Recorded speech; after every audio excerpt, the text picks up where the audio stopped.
Buenas tardes, gracias a Yolanda por la invitación. Creo que nos hemos cruzado para hablar 3 veces, esta es la tercera, pero cada vez aprendo muchas cosas y también encuentro una zona de relaciones donde, sin haber puesto mucha atención, sí me permite articular muchas cosas que directa o indirectamente he pensado, pero las he pensado de una manera más distraída. En relación a la pregunta que hacían ahorita, llevo toda la mañana pensando en esa pregunta. Y llevo pensándola, de pronto no como usted la fraseó, pero sí la llevo pensando como en la idea de qué es un símbolo y qué es un signo, como en esa línea. Y tal vez haré énfasis en eso y veremos al final si pude como ayudar un poquito como a desconfundirlo, desconfundirme o confundirnos aún más, pero ya miraremos qué pasa. Entonces, arte, dolor y mercado. He dividido la presentación en 3 capítulos. Trataré de ir rápido para cubrir todo esto. Es la primera vez que hago esta presentación, entonces no he medido el tiempo. Lo único que he medido es tratar de poner todas las ideas que me venían a la mente gracias a leer algún texto de Yolanda, gracias a leer un dossier que me mandó de la revista en que hicieron un dossier en relación a todo esto, gracias a cosas que he leído, que he escrito, que he visto. Entonces, el primero es situaciones complejas, monumentos simples. Situaciones complejas, monumentos simples. Aquí hay una noticia, tal vez la vieron, salió el 9 de septiembre de 2014 en la prensa. Se habla de que se inicia reconocimiento público de las víctimas a nivel regional. Esto se hace en desarrollo de la campaña Soy Capaz en el Bichada. Se hace en un municipio que es el municipio más grande de Colombia. Es el municipio de Cumaribo, en Bichada, que es casi tan grande como Costa Rica. Ganó Juan Manuel Santos en las elecciones. Y ahí se inicia la campaña nacional Soy Capaz en las regiones. Este es el monumento que se hace. Ahorita les voy a mostrar una mejor imagen. El alcalde dice, les damos a las víctimas el estatus que la ley ordena y se les hace el reconocimiento público por su sufrimiento en medio del conflicto. Parece casi como si estuvieran entregando una medalla. En el tiempo pone también la misma imagen, es parecido, instalan monumento en Bichada para víctimas del conflicto. El alcalde, esta vez la cita es diferente, dice la inauguración de un monumento para enaltecer el nombre de las víctimas del conflicto armado de paramilitares y guerrilla y casi por igual, es un acto de paz de nuestra región. Buscando en internet encuentro el documento pues, de la conmemoración del municipio. Es bastante extraño porque nunca se habla de un artista. No hay la menor mención al artista, entonces asume uno que el artista o es el alcalde o es la alcaldía. Y que también aparece este render o render acá. Y uno dice, bueno, este es el monumento. ¿Sí? Aquí está el monumento con la escala, las dimensiones, hablan del proceso de construcción, entonces los planos, miren, estos son los planos. Esta es la etapa de construcción. Aquí la están construyendo, aquí ya casi lo acaban, aquí está la etapa de acabados y aquí está, etapa de inauguración. En esta etapa contamos con su presencia. Esa es la manera de presentar esto. Después, gracias a la urna de transparencia o la urna de cristal con que se publicita la contratación pública en el Estado, pues encuentro el documento donde se habla del contrato. ¿Sí? Estamos hablando también de mercado no solo de recursos, sino mercado de ideas, de necesidades, oferta y demanda. Necesito un monumento, alguien me dará un monumento. Tengo una campaña que se llama Soy Capaz, alguien va a ofrecer algo para esa campaña. Entonces, el objeto del contrato, construcción, monumento, conmemoración a las víctimas del conflicto armado, área urbana del municipio de Cumaribo, Bichada, cuantía a contratar, 17.243.000 pesos, 243.066 pesos. Les repito, no aparece un artista, aparece como una compañía de construcción, pero en ningún lugar hay un artista detrás de esto. Aquí están todos los documentos, el contrato de la obra, se hace en abril, me imagino que para tenerlo listo para esta fecha. Y ahí se justifica, más papeles y más papeles. Ahorita detallaré uno de estos.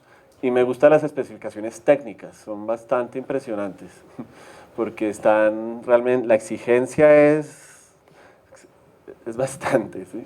En términos del detalle, ¿sí?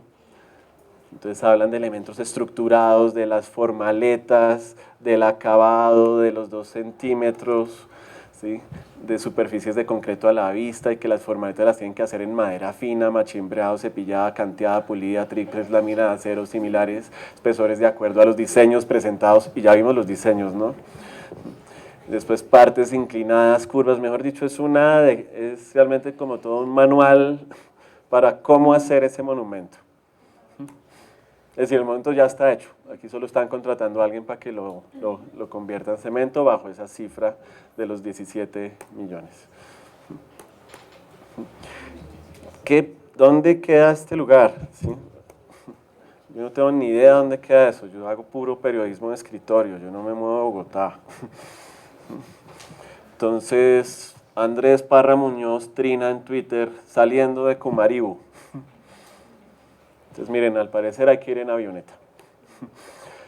El mismo Andrés Parra dice, así se celebra en Cumaribo. ¿Sí? Asumo que algo pasó hace 3 meses, ya creo que todos sospechamos qué pasó. Alguno de los partidos, ¿no?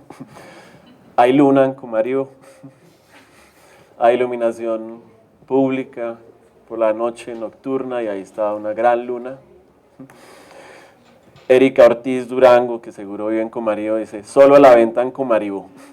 Y aquí están vendiendo el disco de Silvestre de Dangond, y al parecer ya se lo está regalando a alguien, a su otro significante, y ella misma ha hecho una intervención sobre este disco, pues que tiene una portada paramilitar bajo esa música, ¿no? Alguien que tiene un grupo que se llama Los Truenos del Norte, en Trina, mis 3 primos de Cumaribo y Chava, los quiero mucho, son grandes personas, Dios los bendiga, Roger y Aldemar Duber. Y ahí está con sus primos, y asumo que el señor del sombrero es el cantante o el productor o algo de Los Truenos del Norte. No tuve tiempo para averiguarlo. Todo esto se encuentra en 1 hora de búsqueda. Toda esta presentación la encontré en 2 horas de búsqueda. ¿Qué más encontré? Quería como otra voz, entonces sí recordé que Alfredo Molano había escrito algo sobre los llanos recientemente, es decir, hace como 3 años. Entonces, en efecto, escribe sobre un recorrido por Cumaribo, El Placer y Achachachara, y habla de que todo este territorio es tan grande como Guatemala. Y sobre Cumaribo dice, hace 25 años Cumaribo era un paradero de buses, 3 chozas, 2 bares y una casa de citas. Se comenzaba a sembrar coca y la gente recibía a los compradores con toda su parafernalia, grameras para pesar la mercancía, cajones de metal para transportar la plata, pistolas para que los guardaespaldas dejaban ver metidas en las pretinas de sus pantalones. La venta era pública y los campesinos hacían largas colas para vender su trabajo materializado en el peso de la base de cocaína o merca que el propio les pagaba al contado. Después se emborrachaban antes de coger camino para la charga. Eran cientos de campesinos y campesinas venidos sobre todo de Casanare, de Meta, de Boyacá, de Tolima y aún de Bogotá. La gran mayoría muchachos jóvenes ilusionados con los precios del jornal y picados por el veneno consumista. Ahora Cumaribo es un pueblo como era San José del Guaviare por aquellos mismos días. Calles trazadas a cordel, una alcaldía recién construida, un parque con una palma real y 2 chaparros para amarrar bestias, 20 ferreterías donde se venden mangueras, cemento, plástico, recipientes de todos los tamaños, abonos, encauchados, herramientas y todo lo necesario para el cultivo de la coca. Intercaladas entre esos comercios, otros, misceláneas o graneros donde se vende todo lo necesario para alimentar a los raspachines, a sus patrones y a las autoridades competentes y a las otras. Hay también, a diferencia del San José de aquella época, en vez de locutorios, café e internet donde además de salas de computadores hay una docena de celulares encadenados a suficiente distancia para que las conversaciones sean confidenciales, porque desde estos sitios se hacen negocios grandes, pagos, demandas, citas y hasta amenazas. Entonces, es complejo el lugar, ¿no? Es complejo. Una noticia del 2011, lanzan granada contra indígenas en Cumaribo. A las 4:30 am en Cumaribo echaba una granada de fragmentación, fue lanzada contra una vivienda, presuntamente por un soldado del batallón Efraín Rojas Acevedo, matando al joven José Honorio Chipiaje, de 20 años de edad, de etnia sicuani, dejando a varios civiles más gravemente heridos, los cuales serán remitidos por urgencia hoy a la ciudad de Villavicencio.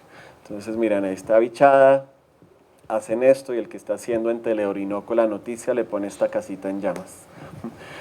Otra noticia del 10 de enero de 2013, continúan las fugas por parte de integrantes de las FARC en el departamento de Bichada, está la del Ejército Nacional de Colombia, Patria, Honor y Lealtad.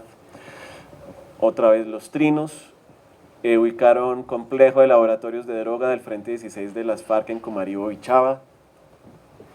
Otra, Comaribo cumpliéndole a la paz, olvidando los duros episodios de guerra y desazón por nuestra tierra. Esta es del 17 de junio, desde hace pocos meses. ¿Qué pasó en noviembre del año pasado? Inspector del Ejército viaja a Comaribo para investigar muerte de niños. Los niños de 7, 9 y 13 años fallecieron por una explosión en un batallón. ¿A dónde habrá llegado esa investigación? La vida y la muerte, ¿no? La vida, la muerte, la vida. Periódico del Meta. Fuerza Aérea Colombiana rescató el helicóptero con incubadora bebé y a madre que dio a luz en vía de Comaribo, Bichada. Es decir, al parecer no hay una incubadora en Comaribo. Tiene que llegar el ejército con la incubadora y montarla en el helicóptero. Entonces, ¿hasta qué punto este monumento sí da cuenta de esa complejidad de Comaribo? ¿Hasta qué punto? Y también miren esta celebración, aquí tenemos como a dos mujeres, la acaban de destapar, se ve que invirtieron en tela, en bombas Sempertex, en una gran bandera allá atrás. Miren, se ve una copita de vino acá. Sí. Y se celebró Soy Capaz. Comaribo se identifica con esta campaña y hace este monumento, no sé, cemento, hierro oxidado, lo que sea, con ese triángulo ahí, como vimos, diseñado, quién sabe por qué, en una AutoCAD ahí de la alcaldía seguramente, o en la misma oficina del contratista de los 17 millones de pesos, que salió barato, sí, salió barato. Si la cifra hubiera sido más grande estaríamos escandalizados acá. ¿Qué decía en el documento? Alternativas de solución para aquello de la reparación, alternativas de solución, es decir, hacemos esto y ya solucionamos. Solucionamos, ya quedó reparado al parecer, Comaribo. La construcción de un monumento público en un lugar abierto que permita a las víctimas del conflicto armado colombiano un espacio íntimo, donde se olviden, repito, donde se olviden todos aquellos acontecimientos dolorosos y que se efectúe un reconocimiento público del carácter de víctima, de su dignidad, nombre y honor ante la comunidad del ofensor. Este monumento se construirá en un lugar accesible a la vista de propios y visitantes, con el cual se pretende conmemorar la reestructuración del tejido social y la dignidad de las víctimas como una razón de vida para el pueblo colombiano, en la búsqueda de la construcción de una paz incluyente y duradera y que proporcione bienestar y seguridad social a cada uno de sus habitantes. Pero miren lo interesante, donde se olviden todos aquellos acontecimientos dolorosos. Y en efecto, de pronto uno tal vez ve esta escultura y se olvida, ¿no es cierto? Se acuerda uno tal vez de su clase de matemáticas, se acuerda uno tal vez de un juego de Tetris, se acuerda uno tal vez de una cosa, pero va a servir mucho para el olvido, ¿no es cierto? Un contraejemplo, o un ejemplo en esa misma línea, pero aún más exagerado. Acuérdense, México siempre es lo mejor y lo peor de todo. Y a la 10, o a la 20, o a los 50, todo lo que tenemos acá. México en ese sentido es lo mejor y lo peor. Entonces aquí Yolanda, en un texto que se llama Relaciones entre el arte y los derechos humanos, que se encuentra en línea, gratuito, de fácil acceso, hace mención a esto y ahorita también acaba de introducirlo. Entonces habla de especialmente la escultura de Verónica Leyton, erigida en cumplimiento de la sentencia de Campo Algodonero versus México en 2011, ahí en los piecitas. En internet aparece esta imagen, puros hombres, todos vestidos igual, todos sin su saco y algunos mirando allá arriba. Al parecer esta escultura iba a ser también una fuente, miren, se puede notar por la poseta que tiene abajo. Sin embargo, al parecer nunca logró ser una fuente. ¿Sí? Pero ahí está la poseta. Estos señores pudieron llegar hasta allá porque no había agua. Si no hubiera agua no estarían parados ahí. Y miren toda la obra de intervención pública, imagínense la fundición, imagínense la poseta, imagínense la infraestructura del terreno, miren el cerramiento que tienen atrás, miren las palmeras. Esto no costó 17 millones de pesos. En Ciudad Juárez hay una periodista que se llama, ¿sí? Aquí después les doy el nombre, ella lleva cubriendo durante 14 años esto, y tiene esta entrada en su blog y se llama Las muertes de Juaritos tienen su monumento, inconcluso y con un nombre equivocado de las asesinadas, pero no justicia. Pone imágenes, ella ahí.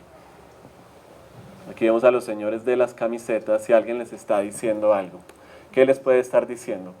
Al representante municipal que encabeza la ceremonia lo acompañan autoridades estatales como el gobernador de Chihuahua, César Duarte, PRI, y la presidencia del gobierno de México, el secretario de Gobernación Alejandro Poire, PAN, que en 3 meses dejará su cargo cuando México tenga a Enrique Peña Nieto como presidente. Ninguna de las autoridades responsables de la indiferencia ante la desaparición de mujeres, de la fabricación de identidades de las muertas, de la impunidad y de los culpables que resultaron ser inocentes y cuyos 2 abogados fueron asesinados por error por las fuerzas de seguridad, están presentes. El que fuera gobernador del estado, Patricio Martínez, en aquel tiempo fue elegido el pasado 4 de julio senador por el PRI. Abro comillas, viva las queremos, vivas se las llevaron. ¿Qué queremos? Justicia. ¿Para cuándo? Ahora. No queremos ni una más en Ciudad Juárez. Para ahora queremos respuestas. No nos den atole con el dedo. Estamos cansadas de promesas. Ellos no se han ido, están en los bares. No queremos más cuerpos, las queremos vivas. Esto es lo que le están diciendo a estas personas el día de la inauguración del monumento. Señor gobernador, le queremos sacar un compromiso, dice Ricardo, el padre de la universitaria Mónica Llaneda Lanis Esparza, desaparecida a los 18 años de edad, el 26 de marzo de 2009. Estamos exigiendo que la desaparición esté tipificada como delito. Me lo arrodillo para que lo hagan. Uno de sus agentes de la fiscalía dijo que el delito de robo de mujeres no es delito. Llegue hacia la que le guste, solo esto le faltó decir al señor Esparza. ¿Cuándo lo van a hacer un delito? ¿Cuando le roben a su hija de usted? Por favor, hágalo. Es un trabajo social buscar las jovencitas. Mejor hay un teléfono para reportar un carro robado que para una joven desaparecida. ¿Vale más un carro que una joven? Es que hay muchas mujeres, como dijo un fiscal, que se pierden por golfas. ¿Cómo ponen los nombres y además los ponen mal? Miren, los ponen en plotter para poderlos quitar y poner. Es decir, ponen un lugar para poner los nombres, pero estos nombres están puestos con plotter acrílico adhesivo. A los 3 meses ya no habría nombres. Lo nuevo del monumento conmemorativo que se había inaugurado en noviembre de 2011 sin la presencia de las madres porque las autoridades se negaban a inscribir los nombres de las muertas, son los nombres de sus hijas, sin grabar, en pegatinas de color negro. Pero un error en uno de los nombres de las muertas recuerda la negligencia de las autoridades mexicanas para que la Corte Interamericana de Derechos Humanos sentenció hace 3 años al Estado mexicano. El nombre de Verónica Martínez Hernández está ahora en el memorial, como si su asesinato impune fuera el de una más y poco importará la verdadera identidad del cadáver hallado, que 11 años después está sin identificar y que las autoridades decidieron que fuera el de Verónica. Esta joven trabajadora de maquiladora que desapareció a los 19 años de edad fue encontrada muerta 1 año después del caso del campo algodonero, según la identificación científica del equipo argentino de antropología forense. Miren, tienen que llamar a un equipo argentino de antropología forense porque no confían en el equipo propio, pero además hay una víctima y que se le hace un falso positivo, un falso cuerpo precisamente para cumplir con eso. Es decir, vaya y dígales qué pasó con su mamá. Y al terminar el secretario Poire y su discurso, todos van corriendo sin despedirse, sin más discursos de las autoridades. ¿Por qué corren?, gritan algunas mamás, mientras intentan perseguirlos para hablar con ellos. Y esto es lo que hacen con el monumento. Se paran ahí abajo, ponen estas vallas, como lo decía ahorita bien Yolanda, hasta qué punto esta alegorización de este caso da cuenta de este caso y de estas caras y de todo esto. A las autoridades su acto no les salió como esperaban. A pesar de que llegaron un poco después de los ornamentos florales naturales, en una mañana calurosísima inauguraron por 2ª vez un memorial que sigue inacabado. En cada uno de los nichos hay arreglos florales en lugar de historia del feminicidio en Juárez. La placa donde las autoridades deben de disculparse obvia que las autoridades falsificaron la identidad de 3 jovencitas, 2 de ellas que siguen desaparecidas. Y tampoco están los detalles decorativos que acordaron con las mamás. Los jardines, árboles, fuente, solo hay cemento. Abro comillas, el evento dejó en evidencia el incumplimiento de la sentencia. Me comenta el sociólogo Alfredo Limás, integrante del Centro para el Desarrollo Integral de la Mujer, una de las organizaciones que litigó el caso del campo algodonero de la Corte Interamericana de Derechos Humanos. abro comillas. Hoy el Estado mexicano quería tener una muestra que estaba atendiendo el resolutivo del memorial, pero no es así. Me parece una reivindicación de las familias de jóvenes desaparecidas. Mientras no se conecte el memorial con los resultados del esclarecimiento de los feminicidios y localización de vida de víctimas, la gente no entiende que este memorial tenga sentido. Esto lo escribe Judith Correa y no hay comentarios. La placa vuelta a ser. Entonces, el segundo capítulo, nombrar y no ver, ver y no nombrar. Empezamos por acá, se hace un concurso para hacer un memorial a los soldados que mueren en Vietnam. Por supuesto, se llama solo Vietnam Memorial. No se especifica que creo que otra gente también murió en Vietnam. El caso es que se lo gana una estudiante de arquitectura de la Universidad de Yale que se llama Maya Lin. Es bastante joven, ahí pueden ver la foto de ella con la maqueta. Y esta es la memoria del proyecto y cómo lo presenta. Estas son imágenes del monumento. Este es en invierno, está en Washington. En el monumento están grabados los nombres de los listados casi completos de soldados. A medida que también van apareciendo nuevos soldados, hay un espacio para irlos añadiendo. ¿Qué hace la gente? Va y se busca allá. Y pasa el dedo encima y se encuentra. También sucede esto. No sé qué tan directo e indirecto sea. Si sí estaba pronosticado o no estaba pronosticado. Pero esta es la manera en que la gente se lleva el nombre de alguien. Hace un frottage y se lo lleva. Veo que ya venden es una cosita de cartón ya muy bien hecha, con letra helvética ahí para que no desentone, pero esta es la manera de llevarse el nombre. Otro señor llevándose un nombre. Pero también el monumento refleja a la gente porque está como en este granito pulido y ese también es una cosa intencional. Pero también los reflejos que botan o algunas personas desean que esos reflejos vayan más allá de solo un nombre. Algunas de las personas que estuvieron allá en Vietnam o que perdieron a sus hijos ahí, el monumento les parece lúgubre, les parece un mar negro, les parece que es casi como internarse en una tumba. O les parece que no da cuenta realmente de las caras, del heroísmo del ejército, les parece un monumento demasiado frío. Y por eso se hacen este tipo de imágenes en Photoshop, que de alguna manera hacen visible lo que no está visible o también le dan una imagen a esos nombres, además de las flores y de todo lo que pone la gente ahí. O alguien vende pinturas de este estilo, ya completando ese tipo de alegoría.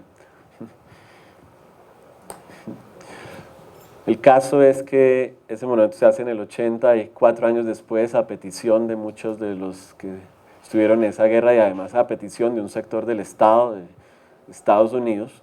Por ejemplo, el que daba los permisos del emplazamiento del monumento pasado no quiso darlos durante gran tiempo porque decía que eso le parecía terrible, le parecía un monumento muy feo. Sin embargo, se logró poner porque ya estaban todos los contratos andando. Pero se hace un nuevo contrato para hacer esta estatua y contratan a un señor Frederick Hart, que se gana un concurso y si Maya Lin se gana $50,000, este se gana $400,000 por hacer esta estatua y los derechos de la comercialización que después se los dona a fundaciones relacionadas con veteranos norteamericanos del ejército que estuvieron en esa guerra. Pero el caso es que aquí está lo figurativo. Esta es la manera como él describe la pared, ¿sí? Veo la pared como un océano, un mar de sacrificio que es agobiante y casi incomprensible debido a la extensión de los nombres. Pongo estas figuras en la orilla del mar, mirándolo, estando vigilante, reflejando la cara humana de ella, su corazón humano. El retrato de estas figuras es consistente con la historia. Llevan uniformes y llevan equipamiento de guerra. Son jóvenes. El contraste entre la inocencia de su juventud y las armas de la guerra subraya la intensidad de sus sacrificios. Es en ellos que se ve el contacto físico, el sentido de unidad que requieren los lazos de amor y sacrificio, que es la naturaleza de los hombres en la guerra. Y aún así, están solos. Su fuerza y su vulnerabilidad son evidentes. El verdadero heroísmo recae en estos lazos de lealtad, en la cara de su soledad y su vulnerabilidad. Es decir, hace un contrapunto entre los lugares comunes del monumento de guerra: el sacrificio, el heroísmo, la vigilancia, las armas, la hombría y la vulnerabilidad y la soledad. Es decir, ahí podría estar un poquito la crítica también a esa guerra. Las mujeres no se quedan atrás. Me imagino que en la fecha, 1993, coincide también con llamados o asociaciones de mujeres que también dicen muchas mujeres murieron en esta guerra y también merecemos este memorial. Entonces se crea este memorial, se contrata también un artista que lo produce y los 3 memoriales están en la misma zona. Lo interesante un poquito también, como hacía el ejercicio ahorita Yolanda, con lo de Juárez, de mostrar muchas maneras de tener memoria del lugar, es como en este mismo lugar también se conjugan y como en un lugar se cumple de una manera, en otro se cumple de otra manera, en otro se cumple de otra manera y cómo se complementan.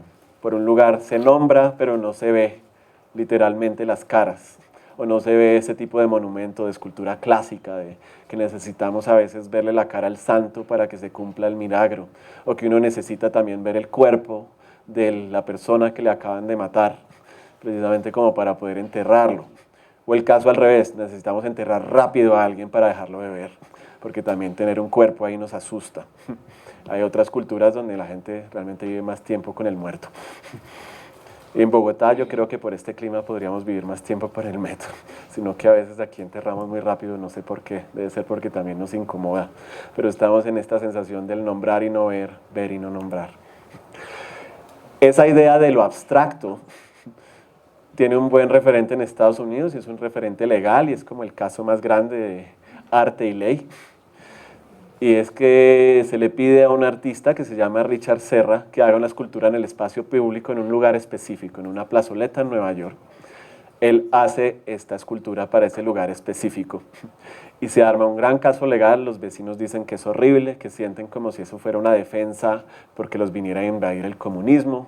Otra gente dice que se choca con eso, que va distraída y se pega contra ese lugar. Otra persona dice que al año le toca entonces recorrer como 20 kilómetros más porque le toca dar un rodeo y en vez de hacer un atajo diagonal, la escultura se lo impide. Otras personas critican el gasto de recursos públicos en esa escultura, que costó una suma grande para la época y que además es una pieza de chatarra oxidada. Un poco lo que también se estaba tratando de hacer era mostrarle al mundo cómo Estados Unidos, en términos mentales, ya estaba al nivel de la abstracción que proponía. Es decir, somos muy sofisticados, somos tan sofisticados que podemos tener un monumento público pagado por el Estado que sea abstracto. Sin embargo, la reacción hay, le piden que la quite, Richard Serra arma un caso legal y miren la fecha en que dura esto expuesto, se inaugura en el 81, lo quitan en el 89, Richard Serra pierde el caso, se lo lleva a una bodega y lo deja ya desmembrado, le sugieren otros sitios para resarcirlo, para ponerlo, además de la indemnización que le dan, él dice que es una pieza de sitio específico y se niega a volverla a mostrar. Pero esto muestra es como esa dimensión de ver y no ver.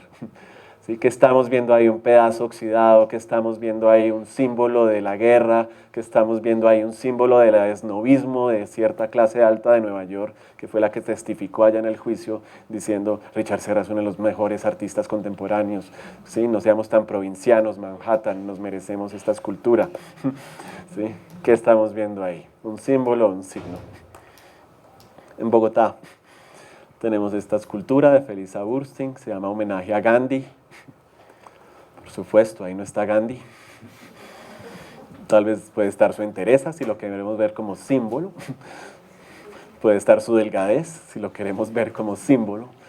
Pero tal vez es un error estar atribuyéndole un carácter figurativo a este monumento. Es bastante extraño que esto se haya podido llevar a cabo. Cuando Felisa Burstyn monta esto, es en la carrera séptima, con calle 100. En esa época casi que Bogotá llega hasta allá, en el año 71. A los 2 años, cuando va con su marido vienen de una fiesta por la noche, notan que hay una grúa tratando de llevarse el monumento, pero el monumento está bien anclado.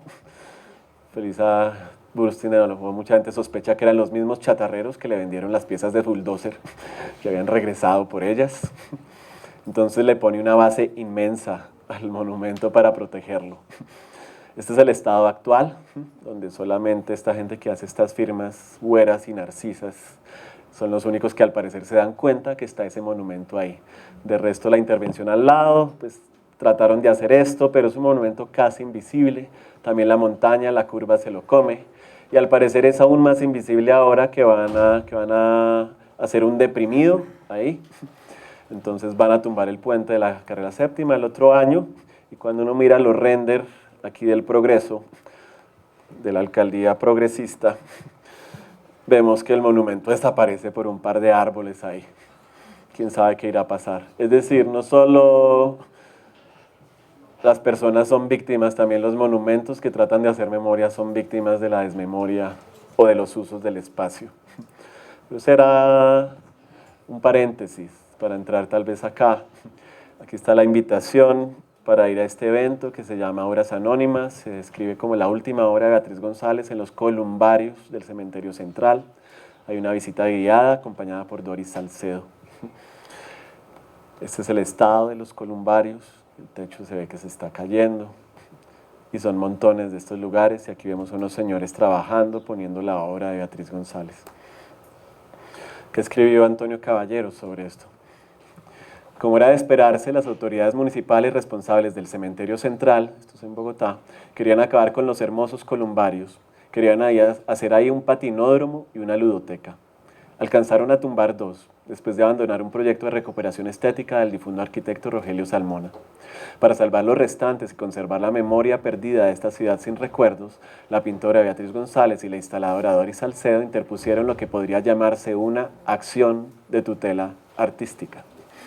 Y lograron que, por lo menos hasta el año 2011, para cuando está prevista una restauración general del cementerio, se conserven los viejos edificios con sus nichos funerarios intactos, aunque vacíos, tapados por una lápida, por 8.957 lápidas, en las que se repite de manera obsesiva, en 8 modos, la escena diseñada por Beatriz González que muestra en negro sobre blanco una interminable procesión de cadáveres cargados, de cargueros de cadáveres. Ahí están, dice ella, las auras anónimas de todos los muertos que por ahí pasaron, haciendo del lugar lo que fue siempre, un sitio ceremonial de la memoria. Los columbarios del cementerio central no tienen flores, no tienen dolientes. Como dice el artista, han sido devueltos a los gatos, a las palomas, a las culebras, a los perros vagabundos y a las gentes abandonadas de la calle que andan por ahí, a sus dueños. Para quien pasa adelante, la reja está cerrada.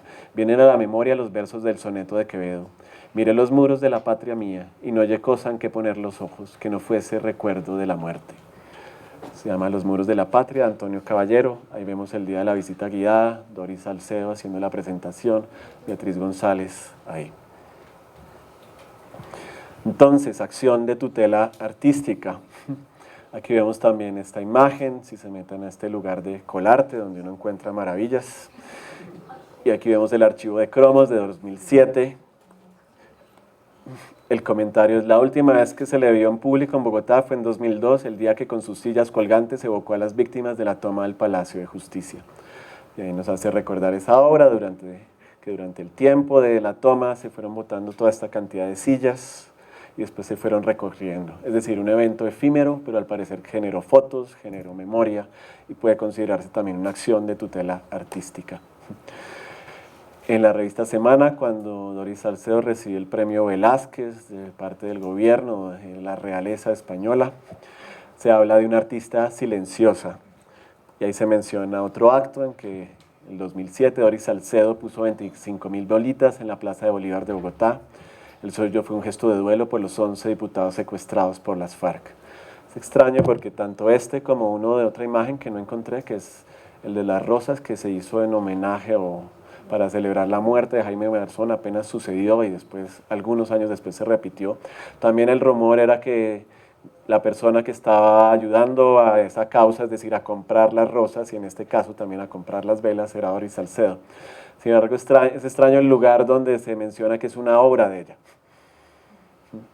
¿Hasta qué punto es una obra? ¿Hasta qué punto es solo una colaboración? ¿Hasta qué punto es un mecenazgo? ¿Hasta qué punto sí puede ser considerado eso como una obra? Y no lo estoy diciendo en términos estéticos, estoy diciendo que esta es una artista silenciosa. Tal vez el silencio le convendría esto, pero tal vez no la dejamos estar en silencio. Y miren, aquí alguien le tomó una foto furtiva. Esta no es una foto de Jet Set de Doris Salcedo prendiendo una vela así, donde uno sí vería que el artista sí se quiere mostrar en ese lugar. Sin embargo, sí hay lugares donde sí se muestra, ¿no? Entonces aquí la vemos recibiendo el premio Velázquez por parte del rey de España. Aquí está esta otra obra, que sí puede ser considerada una obra, porque está hecha en un lugar donde exponen obras, al parecer, y que tiene cierto prestigio en el Reino Unido, en Londres, en 2007, donde se hace como esa especie de grieta ahí en ese lugar, o esa escultura en negativo. Esto en relación a críticas que se le pueden hacer a Doris Salcedo en relación a esa obra. A Doris Salcedo con su chibolet, una larga grieta puesta en el suelo de la Galería Tate de Londres, se le criticó el apoyo tácito que recibió de la empresa Unilever como patrocinadora del espacio expositivo. Ver los textos de Carlos Salazar publicados en esferapublica.org. Las declaraciones de Salcedo con su obra, su alusión politizada a los bordes, a la experiencia de los inmigrantes, a la segregación, al odio racial, a las personas del tercer mundo que vienen al corazón de Europa, fueron ampliadas con interpretaciones menos prosaicas, poco difundidas, pero igual de críticas. La exposición de la grieta de la civilización fue financiada por una empresa conocida a nivel mundial por contribuir a ese mismo agrietamiento. Unilever ha producido abusos laborales, civiles y ecológicos en los bordes, en países del tercer mundo, hechos trágicos que afectan a esos mismos inmigrantes que Salcedo representa. La artista adujo en voz baja que ella misma había pagado por el costo de producción de la obra y que durante la cena inaugural se retiró del recinto para evitar darle la mano al presidente de la empresa.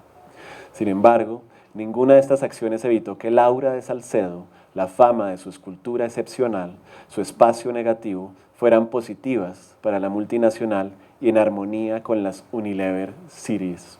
Entonces aquí vemos, este es el que patrocina la obra, y aquí vemos algo lo que hace alguien con el logo de Unilever para mostrar las relaciones a veces no tan santas que tiene Unilever.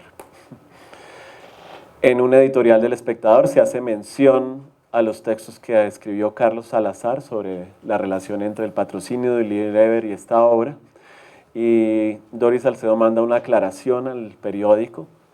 Tal vez no le gustó la interpretación abierta, es decir, no le gustó que no fuera solo un símbolo de las víctimas, sino que fuera un signo también de cómo fluyen los capitales, cómo una empresa también usa arte político o arte relacionado bajo una categoría de arte político para mostrar que es políticamente correcta, tal vez. Pero la carta que manda es algo así como: con respecto al editorial del sábado pasado titulado Doris Salcedo, el contenido de la forma, en el que se describió la instalación de chibolet hecha en la TED que fue financiada por Unilever, la artista aclara que no recibió el dinero del polémico grupo empresarial a pesar de que era el patrocinador del museo. Salcedo señala que ella misma pagó toda la instalación de la grieta e incluso se retiró antes de tiempo, durante la comida inaugural, para no tener que saludar al presidente de la compañía. Entonces parece que es un dilema como de dar o no dar la mano, al parecer. O de dar la mano y no soltarla, tal vez. Esta otra obra de Doris Salcedo se llama Plegaria Muda. Empieza a circular en el 2011, tiene una itinerancia por varios sitios. Todo este conjunto de mesas. En algunos lugares, de acuerdo a las características del sitio, se pueden mostrar muchos. Tiene estas cosas bien impresionantes que hace Doris Salcedo que uno no sabe cómo las logra. Que es aprisionar esta tierra ahí sin que se desmorone. Y que es poner objetos que cuando uno entra al lugar realmente es una escultora, es decir, no es un trabajo de mochila. Y la manera en que está ensamblado el objeto tiene como una presencia física, lo afecta a uno físicamente. Y en un mundo que está tan lleno de imágenes y en donde nuestra relación a veces está lidiada siempre a través de un computador, ver objetos y ver objetos de esta característica siempre será impactante. Y esta obra tiene estas maticas que van creciendo. Unas maticas que hacen muy difícil la instalación de esta obra en muchos lugares. Esta obra la habían tratado de instalar antes en el Museo de Arte Moderno de Medellín hace 3 años, pero el proyecto se cayó porque la persona encargada de estar al cuidado de las maticas no dio garantías de que estaba haciendo bien su labor y la artista prefirió cancelar. Después intentaron hacer esta misma exposición en el Museo de Arte de la Universidad Nacional y ahí no conozco bien la historia, pero solo sé que tampoco se pudo llevar a cabo ahí. Y finalmente se hizo en un espacio en Bogotá, en un espacio mucho más reducido que se llama Flora, acompañada de este texto. Es decir, ustedes llegaban a la exposición, ahí estaba el título, pero no bastaba el título, al parecer tenía que haber un texto al lado. Es decir, al parecer tocaba convertir eso que estaba ahí en un símbolo. no un signo donde uno llegaba y podía interpretar otras cosas. No, al parecer tocaba, esta es la lectura que privilegia al artista. Dice, durante meses entrevisté a un grupo de madres acerca de la búsqueda de sus hijos desaparecidos y del terrible proceso de reconocerlos en las fosas donde habían sido enterrados por los asesinos. Posteriormente estuve con ellas en el doloroso y arduo proceso de elaboración del duelo y vano intento de lograr justicia entre la barbarie cometida por el Estado. La muerte de cada joven genera una ausencia y cada ausencia demanda una responsabilidad con respecto a los ausentes, ya que su única posibilidad de existir es dentro de nosotros, en el proceso mismo de elaboración del duelo. Plegaria muda es un intento de elaboración de dicho duelo, un espacio demarcado por el límite radical que impone la muerte, un espacio fuera de la vida, un lugar aparte que recuerda a nuestros muertos. Considero que Colombia es el país de la muerte insepulta, la fosa común y los muertos anónimos. Por ello es importante destacar cada túmulo de manera individual para así articular una estrategia estética que permita reconocer el valor de la vida perdida y la singularidad irreductible de cada tumba. Cada pieza, a pesar de no estar marcada con un nombre, se encuentra sellada y tiene un carácter individual, como indicativo de un ritual funerario que tuvo lugar. La repetición implacable y obsesiva del túmulo enfatiza la dolorosa repetición de estas muertes innecesarias, y creo que la repetición también enfatiza el carácter traumático de estas muertes que son consideradas irrelevantes por la mayoría de la población. Entonces, el artista está en todo su derecho de hacer una interpretación de su propia obra, pero hasta qué punto esa interpretación termina diciendo cosas que no están ahí o evitando que uno vea otras cosas ahí. Por ejemplo, esta noche tal vez ustedes lleguen a su cuarto y vean una grieta en el techo y van a pensar que esa grieta significa la separación del primero y el tercer mundo. O no van a poder pensar otras cosas sobre esa grieta. Este es el reporte de contratación del Banco de la República del año pasado, 2013. Aquí vemos que bajo este largo número se le compra a la Galería Alexander y Bonin de Nueva York el pago por concepto de compra de 3 unidades de la obra Plegaria muda del artista, es decir, de 3 mesas, en dólares de Estados Unidos, $686.560. Es decir, casi 1.300 millones de pesos. Esto para el récord del banco es, creo que la suma más cara que se ha pagado por una obra de un artista. Averiguando antes de alarmarse, me han comentado que en el banco están obligados a comprar obra por fuera del país. Están obligados bajo un rubro a comprar obra adentro del país y están obligados por un rubro a comprar obra por fuera del país, o si no pierden esos rubros de la disponibilidad. Puede uno criticar eso, pero también no sé hasta qué punto estos recursos de 1.300 millones de pesos para comprar obra le habrían servido en algo al sistema galerístico colombiano, o cuántas obras de artistas entre 25 o 35 o 45 o 55 años se habrían podido comprar con esa suma. Por ejemplo, hay unas obras de Rómulo Rosso y Josefina Albarracín que llevan rotando durante años y van a ser convertidas en acerrín muy pronto, apenas se muera toda esa familia, y esas obras no van a ser mostradas. Y el banco no sé por qué no las quiere comprar. Solo fueron expuestas hace 3 años en el Museo de Museos de Colsubsidio, en unas condiciones razonables, pero no es el mejor lugar para tenerlas. Entonces, ¿hasta qué punto una obra sobre víctimas genera más víctimas? De pronto las víctimas ya no son las víctimas a las que refiere la obra, pero son víctimas artistas, son víctimas galeristas, son víctimas precisamente de este caso. Realmente esto está sin elaborar. Tal vez el banco, si oye esto, se anime a escribir algo. Yo ya les mandé una carta, pero no me han respondido. Este otro performance involuntario, Doris Salcedo, en Bogotá en 2012, durante la Feria de Arbo, se inauguró una exposición donde es un homenaje a Beatriz González y Doris Salcedo participa con esta obra. La obra en apariencia es esta, una escultura, repito, muy buena, muy extraña, muy sólida, muy bien armada, muy impactante. No sé si por esos factores alguien pensó que se iba a sentar en esa silla. No sé si alguien pensó que yo, como Herástroto, iba a ir allá a quemar el templo para quererme hacer famoso con esta obra de esta artista tan famosa. El caso es que durante la inauguración la obra fue custodiada por este celador todo el tiempo. Y este celador estaba armado con esta pequeña varillita metálica, ¿sí?, que tenía su factor de intimidación. Y ninguna de las otras obras de la exposición fue custodiada. Eso yo lo llamé un performance involuntario, pero considero que también los artistas no solo son responsables, sobre todo si quieren atribuirse críticas al Estado, críticas al mundo, al Estado actual, tienen que también ser responsables de cómo se muestran sus obras y de cómo circulan. Por supuesto, de pronto algún día nos van a sorprender, de pronto los $686.000 fueron a la Comisión de Memoria Histórica, de pronto los $686.000 fueron a la Asociación de Víctimas de Falsos Positivos de Soacha, a ver si les ponen un buen abogado. De pronto fueron allá. De pronto Doris Salcedo es muy silenciosa y nunca nos los va a decir, solo por elegancia y por discreción. De pronto, ¿sí o no? Nombrar y no ver y no nombrar. Esto es lo que yo llamo un efecto Guernica. Hay un bombardeo, ¿no? La España franquista bombardea a la España republicana. No tienen para los aviones, porque son como pobretones en España, y le piden al ejército alemán que bombardee ese pueblo y acaban con esa población republicana.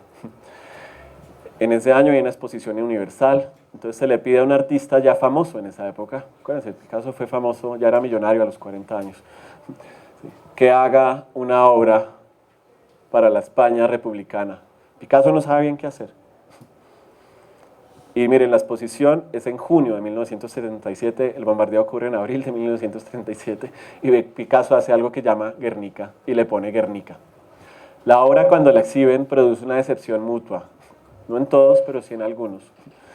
Los republicanos esperaban algo más explícito. Es un bombardeo, murieron niñas, mujeres, bombas. No esperaban algo tan alegórico. Y por supuesto, los franquistas se molestaron, sobre todo con el título.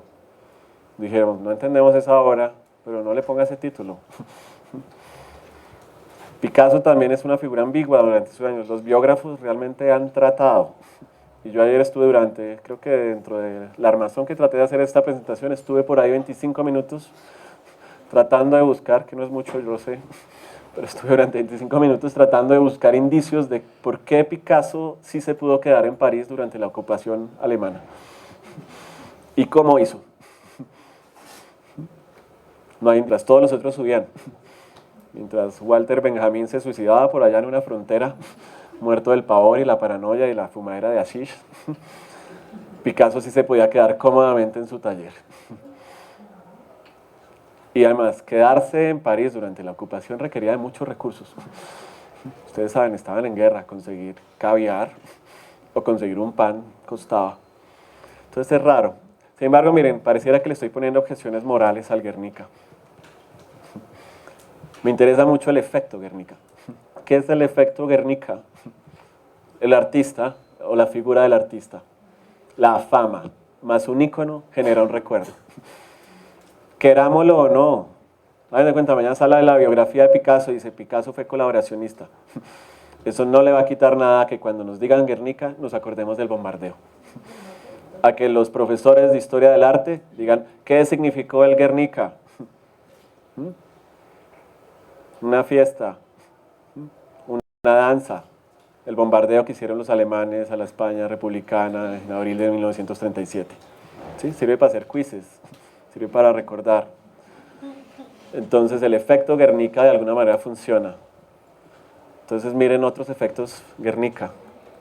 Palacio de Justicia, falsos positivos, Abu Ghraib. Busquen en Google, escriban Abu Ghraib, les salen más obras de Botero que las fotos que publicaron en línea los soldados estadounidenses que torturaron a los presos iraquíes. Más cuadros de Botero. O otro mono, así como Beatriz González, como Doris Salcedo tiene monumentos involuntarios, Fernando Botero también.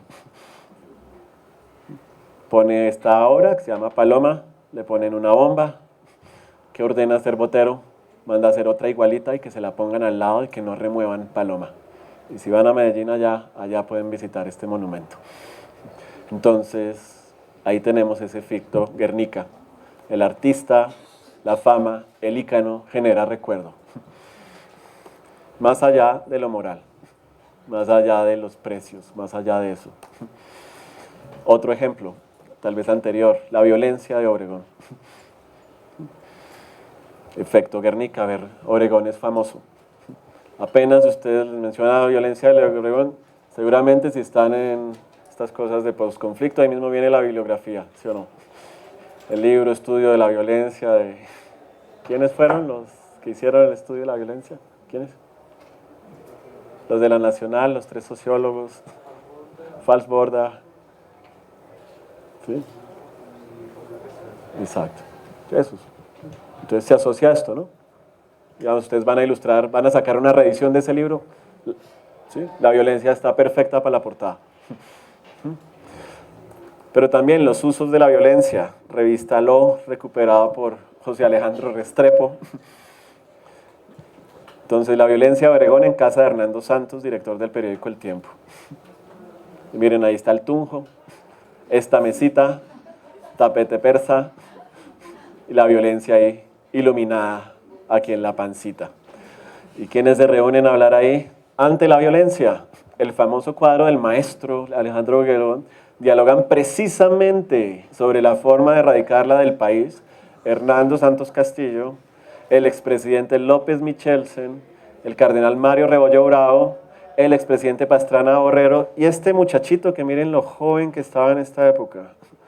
Miren lo joven que estaba en esta época. ¿Sí? Fabio Echeverry Correa. ¿Y si o no la erradicaron? Y miren dónde se reúnen. Y miren la foto que se dejan tomar. Y adivinen en qué periódico sale esta foto. ¿Y en qué sección? Las sociales, obviamente. Bueno, entonces, recapitulando, ¿no? Situaciones complejas, monumentos simples. El pueblo que mostré, que ya se me olvidó el nombre en el Bichada, es complejo. Y miren el monumento, simple. Nombrar y no ver, ver y no nombrar. Acción de tutela artística. Efecto Guernica. Ahí me comí una O. Periodismo lírico. ¿Será que eso es lo que queremos? Un periodismo lírico, que es el que parecer hacemos los artistas. Periodismo lírico, que de alguna manera evoca, que de alguna manera es alegórico. También se habla de símbolos, ¿no? Y tenemos el ritual, la reparación simbólica. Cuando hablamos de símbolos estamos hablando de rituales, es decir, es un objeto al que una comunidad le está dando un valor unívoco y le está atribuyendo un poder a ese objeto. Piensen en lo que acaba de pasar con las custodias, aquí abajito a unas cuadras. Una comunidad dice, eso es mi símbolo, usted no me lo puede alterar.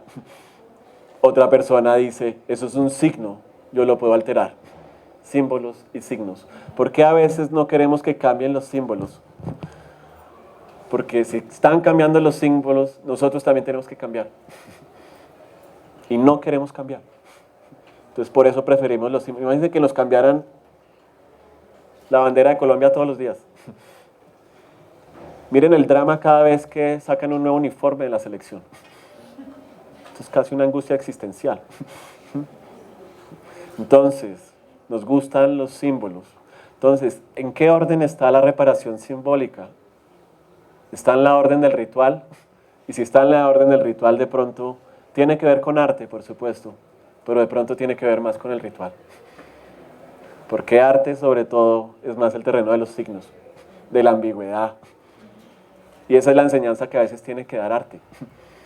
Es decirle a uno, esto se puede interpretar así, pero también así. Usted puede ser una víctima, pero también es victimario. O también, olvídese de eso. ¿Hasta qué punto la memoria como símbolo nos formatea? ¿Hasta qué punto la información nos forma y no nos deja tomar otras formas? ¿Hasta qué punto mirar todo esto como signos nos libera de alguna manera? Nos hace ver que las cosas son cambiantes. Nos pone como hacedores, pero también nos pone como creadores. ¿Qué pasa si Doris Salcedo dice un día, esta obra es esto, pero también es nada? Al menos eso era lo que hacía Feliz Agustín. Decía, esto es un monumento a Gandhi, pero es un montón de chatarra. Ya. Bueno, entonces, el documental como monumento. Aquí tenemos un muy buen documental. o un videoarte si lo quieren llamar así, o una videoinstalación, llámenlo como quieran. Se llama Bocas de Ceniza de Juan Manuel Echavarría. ¿Cuántas son? ¿Cuántos señores cantando? ¿6? ¿6? 7. Son 7 señores cantando, convirtiendo en canción algo que les pasó. 6 hombres y una mujer. 7 personas cantando. Y cantando sobre algo que les pasó cercano. Y lo que les pasó cercano pues es triste, es doloroso, tiene que ver con la muerte de alguien, una muerte no consensuada, un dolor no consensuado, una experiencia difícil. Esta obra se muestra sobre todo en galerías, museos, ferias, bienales, es decir, circula en el mundo del arte.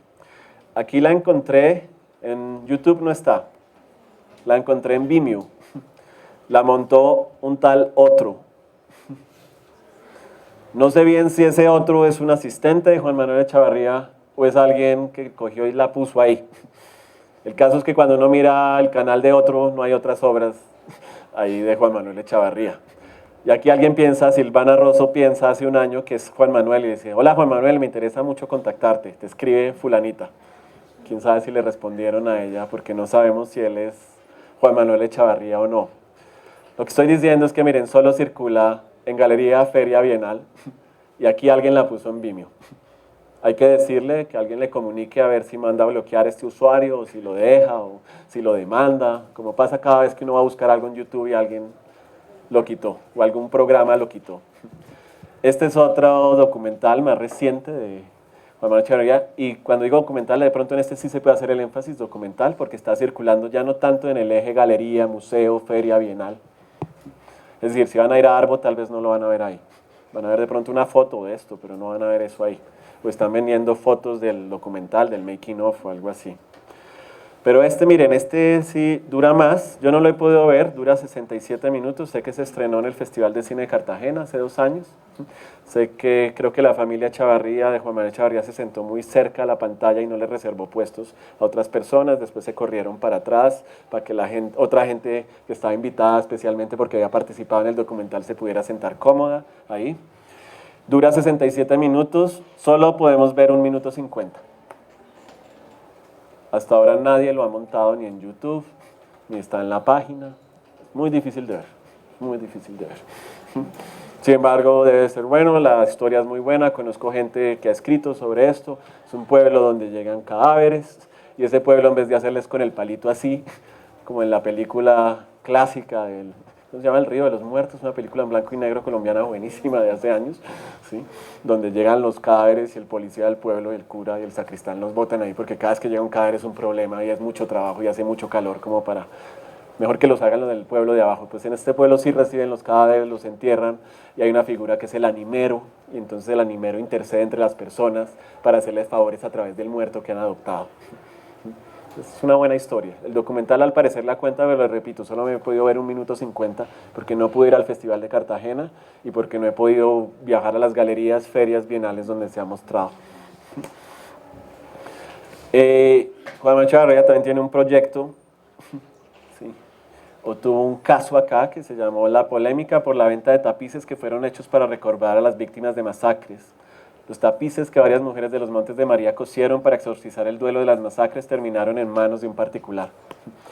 El caso, en resumidas cuentas, es que bajo la idea de que se iba a crear un museo o de que se va a crear un museo, esta persona, Juan Manuel Echavarría, le compró a estas personas, no sé si 10 o 11 tapices de estos, a 500,000 pesos. También para no tener problema con la difusión de las imágenes y poder que el museo futuro que se va a construir o que él va a construir o que la fundación que él dirige va a construir pudiera hacer uso de las imágenes, se les pidió una cesión de derechos. Por supuesto, no se puede ceder el derecho a autoría, pero sí en términos de difusión de las imágenes y todo, ¿sí? Ellas si las quieren usar le tienen que pedir permiso a él. Por supuesto, Juan Manuel Echavarría también tuvo el gesto de decirles, yo se las devuelvo. ¿Sí? Yo se las devuelvo. ¿Sí? Pero les dijeron un enredo ahí, no está muy claro y también el artículo es ambiguo, menciona otras cosas, pero es extraño esa figura, ¿no? Es extraño esa figura. Aquí también, tal vez algunos de ustedes vieron esta exposición que se hizo creo que hace 4 o 5 años acá en el Museo de Arte Moderno, que se llamaba La Guerra que no hemos visto, un proyecto de memoria histórica. La exposición ahorita, miren, sigue rotando por muchos sitios. Aquí en la página se anuncia que va a estar, que estuvo aquí en Alemania, etc. Y son 90 pinturas incluidas que han sido hechas por, por 35 hombres y mujeres que participaron en la guerra colombiana, pertenecieron a grupos paramilitares, a movimientos guerrilleros, fueron soldados rasos, hay desmovilizados, etc. Y todos durante 2 años pintaron sus experiencias personales, ilustraron la tragedia de los campesinos, el despojo de tierra, los desplazamientos forzados, significaron la crueldad, plasmando un repertorio doloroso de episodios de violencia que en Colombia desde hace muchos años discurre en cuanto a la vida cotidiana con la normalidad. Hay algo impresionante, algo que me gustó de esta exposición, es que había cuadros grandísimos, eran realmente grandes los cuadros. Entonces lo que más me gustaba es que si una persona de estas había hecho una masacre de esas, y las masacres que estaban dibujando ahí casi en unos dibujos infantiles, porque parecían un poquito como dibujando a la guerra.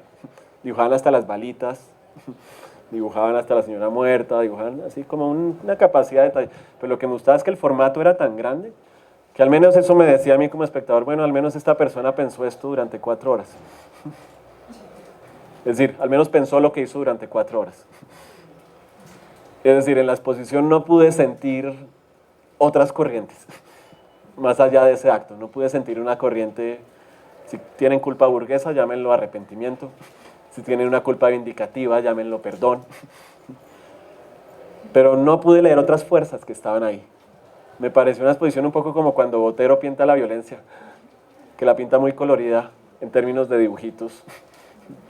Y parece un niño dibujando. Pongan a un niño a dibujar y van a ver que el niño dibuja, yo te maté, dibuja las balitas, dibuja los muertos ahí. Pero de cierta manera no pude leer en las exposición ese otro componente. Y también había algo extraño, era estas obras en un museo de arte moderno, ¿sí? Y también estamos hablando de obras ahí, estamos hablando de documentos, porque estaban catalogadas casi como obras. Tenía una ficha técnica, una catalogación numérica para dar cierta cosa de Excel o de logística. Sin embargo, repito, había piezas maravillosas, no se perdía ahí. Y también eso causaba cierta reflexión rara, ¿no? La de siempre, ustedes pararse ante algo y decir, qué bonito. La sensación de lo sublime, ¿no? Estar suspendido entre la vida y la muerte. Y aquí en la página de Juan Manuel Echevarría también se preocupa mucho por tener las cosas en español, en inglés. Aquí habla de la pieza de Mampuján, de las fotos que le tomó a estas cosas y de cómo ese proyecto continúa. Esperemos que también continúe para las personas que hicieron esos tapices. Una experiencia, por ejemplo, en la Universidad de los Andes. A finales de octubre de 2011, Juan Manuel Echevarría hizo una exposición con unos tableros de unos colegios abandonados donde él había tomado imágenes de ahí. Entonces se expuso en la Galería Sextante y también, gracias al apoyo que contó por el apoyo de la Rectoría de la Universidad de los Andes, se le dio un espacio bastante grande en la universidad para mostrar estas mismas imágenes que después iban a ser mostradas allá en la galería. Sí, aquí está el anuncio de la universidad diciendo que se va a hacer la exposición del lado del artista Juan Manuel Echevarría. Paralelamente, ese mismo año, ¿sí?, en noviembre, se hizo otra exposición en la Universidad de los Andes. La hizo el área de memoria histórica de la Comisión Nacional de Reparación y Reconciliación. No sé si alguno de ustedes haya ido a esa exposición. No sé si alguno de ustedes la había anunciado. Esta exposición fue expuesta en un corredor de la Universidad de los Andes. Un corredor al lado de una cafetería OMA. No tenía muchos recursos de montaje. La persona que tomó esta foto, yo me la encontré y estaba ayudando a los montajistas a montar eso con cinta de enmascarar. Tuvo muy poquita difusión en la universidad. Yo creo que esto, a pesar de salir en la portada de la revista de la universidad, la exposición tuvo muy poquita difusión y tuvo muy poca duración. Esto me lleva a veces a pensar hasta qué punto arte es glamuroso y hasta qué punto los documentos no lo son. Díganme qué es más sexy, ¿con quién saldrían? ¿Con un artista o con un fotógrafo? ¿Qué registra más? El artista puede ser fotógrafo, pero el fotógrafo al parecer no puede ser artista. También a veces esa necesidad del nombre me recuerda a veces esto, puede parecer una imagen traída de los cabellos.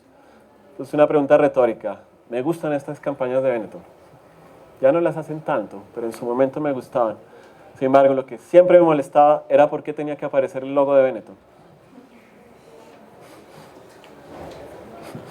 Es una campaña de publicidad, pero ¿están vendiendo esta ropa? Entonces, ¿qué está tratando de asociar Benetton a su marca con esto? Inteligencia, gusto, ¿sí? Llamar la atención, polémica.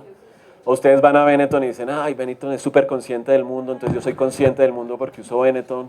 Sí, ese tipo de asociaciones. Acuérdense, ahorita nadie toma Coca-Cola por la Coca-Cola. Tomamos Coca-Cola para sentirnos bien. Tomamos Coca-Cola para ayudar al agua, tomamos Coca-Cola por el balón, ¿sí? Pero ya nadie toma Coca-Cola por la Coca-Cola porque es un veneno, ¿sí?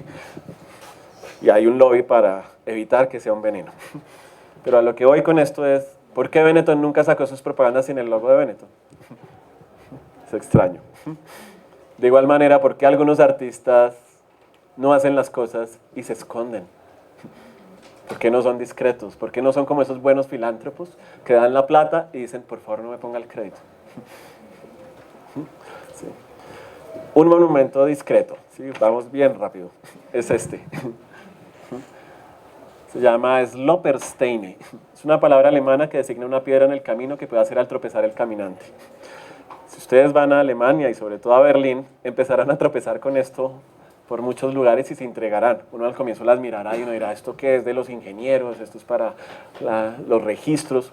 Y después alguien les dirá, no, esos son los nombres de personas de origen judío que fueron sacados de sus casas y cada una de estas está enfrente del lugar de donde vivía. Y hay montones. Y esto lo está haciendo un señor desde hace rato, pero a uno ni le interesa el nombre del Señor. Y el nombre del Señor no sale en la obra por ningún lugar. Y él lo sigue haciendo de manera discreta. O este otro señor. ¿Quién toma esta foto? Esta foto la toma Jesús Abad Colorado. Y Jesús Abad Colorado, miren cómo la cuenta. Ana Felisa Velázquez, desplazada de Mampuján, retornó a su pueblo y arregló una mesa y un florero en su casa destruida. Así la cuenta él. Él no está diciendo, de acuerdo al simbólico imaginario, yo como artista me he leído, no sé, tal libro de no sé qué de Hannah Arendt, y entonces Hannah Arendt dice esto y ahora lo voy a mezclar con el libro de Contra la Memoria de David Reef, que está de moda, ¿sí? Y voy a hacer esta vaina para la reparación simbólica porque de acuerdo, no. Miren cómo lo escribe él. Y miren la foto, no está tomada con la luz del atardecer, no le están diciendo a Ana Felisa, ay Ana Felisa, vuelve más tarde, ¿sí? Es que ahorita no hay una luz estética. No le están diciendo a Ana Felisa, oye Ana Felita, ponte otra ropa. Y miren, ella está incómoda y está cómoda. Este señor ha hecho que se olvide de la cámara. Este señor ha hecho, se ve que ha hablado previamente con ella. Otra cosa que hace este fotógrafo, sí muestra gente. No sé si lo han notado, muchos artistas contemporáneos jamás muestran gente. Pues claro, porque uno cae como paracaidista en un lugar, lleva su cámara, toma 3 fotos y después se las lleva a la galería. Y hacer sentir cómoda a la gente es muy difícil y que la gente confíe en uno es muy difícil. Entonces, esta es una labor así. También, poderes del documento. Entonces, ya para finalizar, en diciembre, no sé si lo notaron, una pequeña polémica que no se le hizo mucho bulla. El Centro de Memoria Histórica quiso poner un tráiler, es decir, un tráiler de casi 3 minutos de su documental que sí se puede ver de manera gratuita en internet, promocionando la vista de este documental en internet y lo quiso poner en las salas de Cine Colombia. Cine Colombia como empresa privada está en todo su derecho de decir no. Lo chistoso es que Cine Colombia presume de filantropía, miren. En ese mismo diciembre está promoviendo este combo y si ustedes se compraban este combo, miren, le daban regalos a los niños de la Fundación San Antonio. No sé si lo están haciendo para descontar impuestos, no sé, pero miren, al parecer sí están jugando la carta de filantropía. Sin embargo, prefirieron pasar el paseo, y su director Munir Fala prefirió hacerlo, a pasar 3 minutos de esto. El argumento de Cine Colombia es que había escenas fuertes. No más escenas fuertes, les aseguro que lo que ven en un noticiero. Pero también, el otro argumento fue que era temporada navideña, y su tipo de público de la temporada navideña no debería ver estos contenidos. ¿Qué dijo la persona? Una falacia absoluta, porque la persona de memoria histórica dijo, lo pasamos de noche, en películas para mayores de 18 años, si quieren. Además, esto no era un favor, Memoria Histórica iba a pagar 200 millones de pesos por la difusión de esto.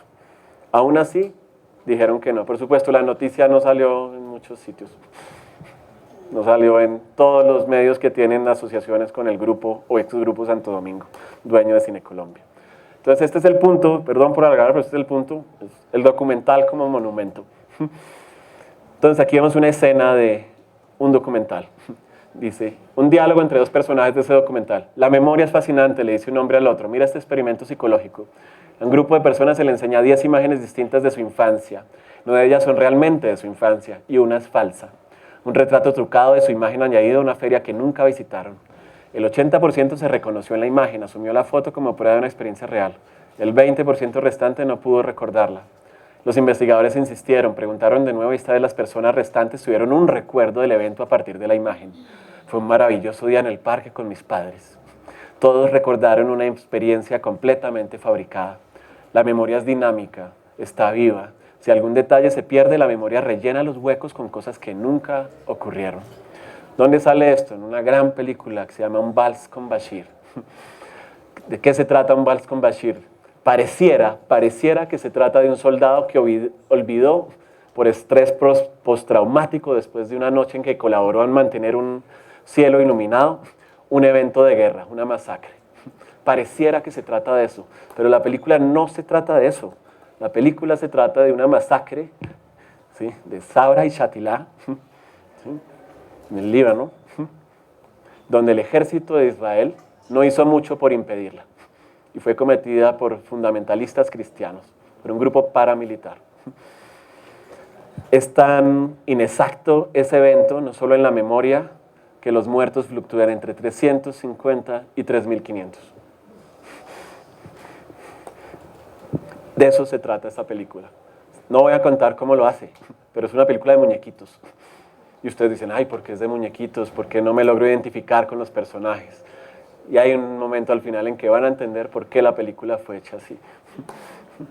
Ejemplos, Noche y Niebla, de Alan Resnais, 32 minutos, 1955. Está en Vimeo, está en YouTube, está en todos los idiomas. Gran película. 32 minutos que se empiezan a volver eternos. O una película eterna, si quieren, se llama Shoah, de 10 horas, sobre el exterminio a todos los judíos. Antes de que se mueran, todos los negacionistas se van a joder, porque en esta película salen las personas que estuvieron ahí hablando. Es decir, eso sí existió. Difícil inventarse 10 horas de gente hablando de lo que le pasó en un campo de exterminio nazi. Una más reciente, El acto de matar, 2 horas, 35 minutos. Se encuentra en internet, subtítulos en español. Incluso, esperen a ver si esto lo logró. Miren, aquí el señor que la puso, lo puso un indonesio en YouTube. Dice, lo puse con la aprobación absoluta de los dueños de los derechos del acto de matar.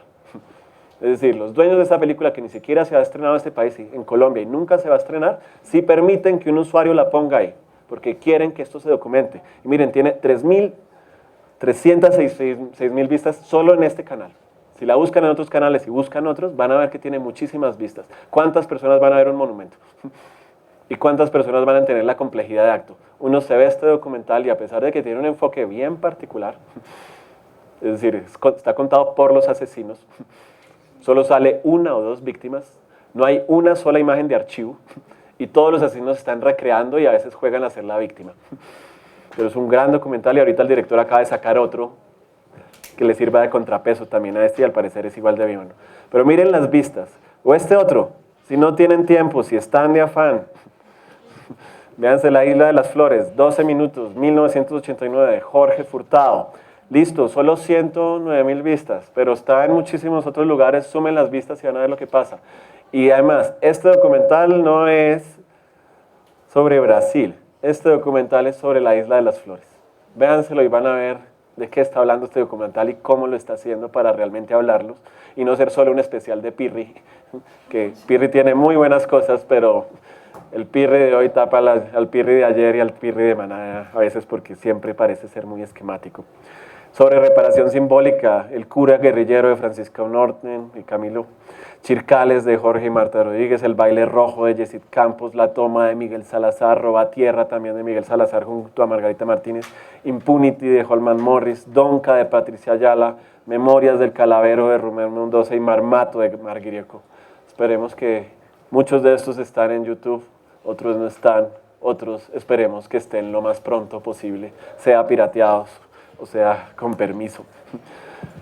Ya para cerrar, un cuadro que parece grandilocuente, Naufragio de Jericó, un texto de un señor que se llama Julián Barnes, donde habla de ese cuadro, y se hace una pregunta que tal vez tiene que ver con lo que estamos hablando acá. ¿Cómo se puede transformar la catástrofe en arte? Dice, hoy el proceso es automático, que estalla una central nuclear, tenemos una obra de teatro en los escenarios londinenses antes de un año, que asesinan a un presidente, podemos tener el libro o la película, o el libro convertido en película, o la película convertida en libro. Una guerra, envíen a los novelistas. Una serie de asesinatos atroces, escuchen los firmes pasos de los poetas. Tenemos que entender esta catástrofe, naturalmente. Para entenderla, tenemos que imaginarla. Para eso necesitamos las artes imaginativas.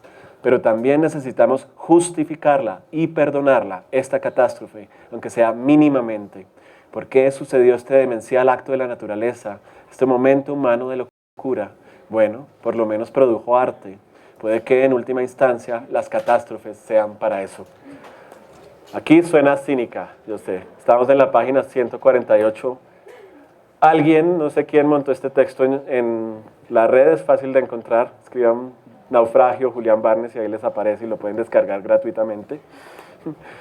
¿Qué pasa en una página más adelante? Barnes vuelve y responde la pregunta. Por supuesto, está hablando del naufragio donde hubo una catástrofe, porque esta gente tuvieron que comerse unos a otros para sobrevivir, duraron 13 días a la deriva, fue por negligencia estatal, etc. ¿Cómo se puede transformar la catástrofe en arte? ¿Qué ha sucedido? El cuadro se ha desprendido del ancla de la historia. Ya no es escena de naufragio y mucho menos la balsa de la medusa. No es que simplemente imaginemos los atroces padecimientos en aquella embarcación fatal. No es que simplemente nos convirtamos en los sufridores. Ellos se convierten en nosotros. Y el secreto del cuadro se halla en la pauta de su energía. Mírenlo una vez más.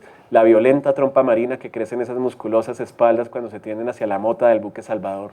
Toda esa tensión. ¿Con qué fin? No hay ninguna respuesta formal a la principal oleada del cuadro, como no hay respuesta a la mayoría de los sentimientos humanos. No únicamente a la esperanza, sino a cualquier pesado anhelo, la ambición, el odio, el amor, en especial el amor. Cuán raramente encuentran nuestras emociones el objeto que parecen merecer. Qué inútilmente hacemos señales, qué oscuro el cielo, qué grandes las olas. Todos estamos perdidos en el mar, zarandeados entre la esperanza y la desesperación, llamando a algo que tal vez nunca venga a rescatarnos. La catástrofe se ha transformado en arte, pero este no es un proceso reductor, es liberador, engrandecedor, explicativo. La catástrofe se ha transformado en arte, eso es, después de todo, para lo que sirve. Léanse ese texto, vean esta obra, léanse ese texto, véanse esta obra, y cada vez uno entiende más cosas en la vida, cosa que no pasa a veces con otras obras, sí, sí. Y para mostrar que esta iniciativa no es solo dedíquense a la pintura al óleo, ¿sí? Y hagan obras de romanticismo, si quieren. Métanse también acá al Centro Nacional de Memoria Histórica, aquí en este menú, Iniciativas de la Memoria, y miren la cantidad de ejemplos que hay para que vean que a veces, al parecer, las personas tienen más imaginación que la ley. Las personas tienen más imaginación que las alcaldías. Las personas incluso tienen más imaginación que los que llamamos artistas. Solo les falta a veces es un pequeño empoderamiento y unos actos de confianza o de diálogo para que suceda algo más. Aquí vemos el homenaje y monumentos a las víctimas en el Carmen de Bolívar. Y aquí vemos una exposición Volver al pasado para reconstruir al futuro, donde se recogen fotos y fotos de personas que ya no están, de álbumes familiares. Entonces, arte y dolor y mercado, situaciones complejas, monumentos simples, nombrar y no ver y no nombrar, el documental como monumento, la idea de la reparación simbólica como símbolo, ¿qué tanto nos sirve pensarla como símbolo? O pensarla desde el arte como signo. Yo todavía no lo elaboro bien, seguro ustedes lo podrán elaborar mejor. A mí es solo una idea que está en el aire todavía. Y lo otro, lo básico, ¿no? Memoria. ¿Qué vamos a hacer con los muertos? ¿Qué vamos a hacer con los muertos? Bueno, eso es básicamente, perdón por la extensión, pero no había medido cuánto me demoraba. Eso es.